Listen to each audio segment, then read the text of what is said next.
मेरो पुर्ख्यौली घर चाहिँ पाल्पा जिल्ला वार्ड नम्बर 8 अहिले हाल माछागढी गाउँपालिका वार्ड नम्बर 4 र स्थायी बसोबास बुटोल उपमहानगरपालिका वडा नम्बर 8 कालिका नगर। ऋषिको वेलनेसमा आउनुको कारण चाहिँ मेरो श्रीमती मालादेवी दरलामी र मैले यस्तो यस्तो त्यहाँ भेटेको छु भनेर भनेपछि मैले पनि ठिक छ भोलि जाम्ला भनेर फेरि हामी सँगै गयौँ। स्वास्थ्य चेक गर्नुभयो, मेरो पोस्ट बढ्दै गएको थियो। मैले त्यो समस्या बताएपछि उहाँले मेरो पनि स्वास्थ्य चेक गर्नुभयो अनि गरेपछि सप्लिमेन्टहरू दिनुभयो अनि त्यो युज गरेपछि राम्रो भयो। अब मैले चाहिँ योभन्दा अगाडि 17 वर्ष अगाडि मेरो श्रीमतीलाई यो हाई ब्लड प्रेसर अनि पिसाबमा चाहिँ प्रोटिन भएको समस्या देखिएको थियो। त्यतिखेरदेखि नै हामीले चाहिँ डाक्टरहरू कहाँ धायौँ, हस्पिटल धायौँ अनि दबाईहरू चाहिँ गऱ्यौँ, इलाज गऱ्यौँ, तर केही पनि हुन सकेको थिएन। अवस्थामा त्यो अवधिमा चाहिँ हामीले फेरि दिल्लीतिर पनि जानुपर्ने स्थिति आयो अनि दिल्ली पनि गयौँ। दिल्लीमा गएर पनि हामीले चाहिँ त्यहाँ डाक्टरलाई देखाएर औषधिहरू युज गऱ्यौँ होइन। फेरि पनि उहाँको चाहिँ त्यो प्रोटिन चाहिने बढ्ने क्रम भएछ अनि पिसाबमा चाहिँ कहिले पनि त्यो प्रोटिन सिद्धिएन होइन, प्रोटिन ठिक भएन, कहिले नेगेटिभ भएन।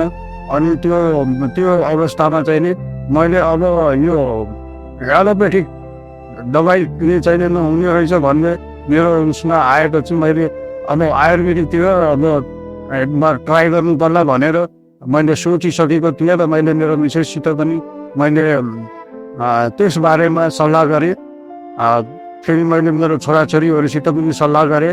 छोराछोरीहरूले भन्न लागे कि तपाईँले चाहिँ त्यो आयुर्वेदिकतिर जाँदै नजानुहोस् भनेर पनि मलाई सल्लाह दिए, तर मैले चाहिँ मेरो मनले मानेन होइन। नमान्दाखेरि मैले अब काठमाडौँतिर आयुर्वेदिक हस्पिटलतिर जानु पर्ला भनेर मैले मन बनाइसकेको थिएँ। त्यो स्थितिमा चाहिँ टोलमा यो प्राकृतिक उपचारले र हाम्रो शरीर पनि प्राकृतिक हुनुको कारणले प्राकृतिक उपचार नै ठिक रहेछ जस्तो लागिरहेछ। यो एकदम राम्रो भयो, निको भयो। अब चाहिँ क्रिटिनाइन 2.20 पुगिसकेको थियो। एक हप्तामा हामीले टेस्ट गर्दाखेरि 1.6मा झरेको थियो र त्यो प्रोटिन आएको चाहिँ नेगेटिभ भएको थियो। मलाई विश्वास लागेन। मैले ल्याबमा गएर फेरि मैले भने यो चाहिँ सत्तरको यो झुटमुटको रिपोर्ट हो भनेर मैले भने। अनि भन्दाखेरि फेरि दाइले तपाईँले टेस्ट गर्न सक्नुहुन्छ भन्नुभयो। फेरि मैले विश्वास गरेँ। फेरि त्यसको 15 दिनमा फेरि मैले टेस्ट गराएँ। टेस्ट गराउँदाखेरि सेम रिजल्ट आयो। आएपछि चाहिँ मलाई एकदम विश्वास भयो यो प्राकृतिक उपचार र मैले चाहिँ यो ऋषिको इन्डस्ट्रीलाई चाहिँ धन्यवाद गर्न चाहन्छु। सुभाष सर र नेता सरहरूलाई र उहाँ म्याडमहरू हुनुहुन्छ उहाँहरूलाई मैले धेरै धेरै धन्यवाद पनि दिन चाहन्छु। उहाँले गर्दाखेरि उहाँहरूको प्रचारले गर्दाखेरि मेरो यो स्टेट पनि एकदम ठिक भएको छ। त्यो अहिले चाहिँ ग्रिन देखाइरहेछ भनेपछि मेरो प्रोस्टेट पनि अब ठिक भइसकेको छ। अब हामीले आज भोलि गएर चाहिँ हामीले निरीक्षण गरेर पनि टेस्ट गर्छौँ, हामी ठिक भइसकेछौँ दुईटो भन्ने चाहिँ हजुरहरूलाई जानकारी गराउन चाहन्छु। भिडियो हेरिरहनु भएको छ उहाँहरूले पनि यो प्राकृतिक उपचारतिर बल गर्नु होला, ध्यान दिनु होला भनेर म सुझाव दिन चाहन्छु। तपाईँहरू हामी जस्तो पीडित हुनुहुन्छ हरेक घरमा अहिले blood pressure high, sugar, cholesterol, thyroid यो नाना थरीका बिमारीहरूले पीडित हुनुहुन्छ हरेक घरमा। उहाँहरू पनि आएर सम्पर्क गर्नु होला, उहाँ भिजिट गर्नु होला भन्न म तपाईँलाई गर्न चाहन्छु। जीवनशैली भन्दाखेरि एकदमै बदली गर्नुपर्ने रहेछ। हामीले चाहिँ अब जाने नजाने आफ्नो खानामा जो छ हामीले ध्यान नदिएको कारणले नै हामीलाई रोग पैदा हुने रहेछ।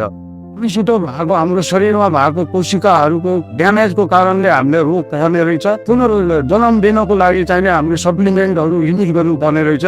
त्यसको साथसाथमा हामीले आफ्नो जीवनशैलीलाई चाहिँ परिवर्तन गर्नुपर्छ। जस्तो कि मलाई सुभाष सरले भन्नुभयो तपाईँलाई बोस्ट छ, अब तपाईँले चाहिने रक्सी यानि कि अल्कोहल चिज खानु हुँदैन भनेर भन्नुभयो, सप्लिमेन्टहरू युज गर्नुहुन्छ तबसम्म तपाईँले नखानुहोस् भन्नुभएको छ। मैले खाएको पनि छैन। यस्तो प्रकारले मेरो विशेषको चाहिने क्रिटिनाइन र पिसाबको प्रब्लम थियो। उहाँले चाहिँ तपाईँले चाहिँ मासु नखानुहोस् भन्नुभएको थियो। उहाँले अहिले मासु पनि खानुहुन्न। साँझको टाइममा हामीले 5 बजे भन्दा अगाडि खाइसकेको हुन्छौँ, नत्र भने 6 बजे भन्दा उता हामीले खाना छोडिदिन्छौँ। र बिहान चाहिँ हामीले लगभग 10 बजेसम्म फुलहरूमा फ्रुटहरू सन्तोला सेब अहिले जो छ सिजनको हिसाबले, अनि त्यस पछाडि फेरि हामीले मजाले भात खान्छौँ। फेरि पेट भरुन्जेल चाहिँ हामीले भात खान्छौँ र फुलहरू सँगसँगै मिलाएर हामीले खान्छौँ। त्यो खाएपछि हामीलाई यति खास भोक लागेको महसुस पनि हुँदैन, किनभने हामीलाई चाहिने सप्लिमेन्टले नै हाम्रो चाहिने इनर्जीहरूलाई चाहिने पुरा गर्ने रहेछ जस्तो लाग्छ। बित्ने बिमारी जो पनि हुनुहुन्छ भने उहाँहरू चाहिने प्राकृतिक उपचारतिर लाग्नु होला र यो डाक्टरको यो एलोपेथिक दबाईतिर लाग्नुभयो भने तपाईँको चाहिने त्यो किडनी समस्या कहिले समाधान हुँदैन, अनि त्यो चाहिने बढ्दै जाने हो। त्यो दबाईले एलोपेथिक दबाईले कुछ हदसम्म रोकेर राख्छ, अनि त्यो चाहिने आस्ते आस्ते चाहिने बिग्रिँदै जान्छ, अनि लास्टमा 4-5 वर्ष भएपछि डायलाइसिसमा पुग्ने हो।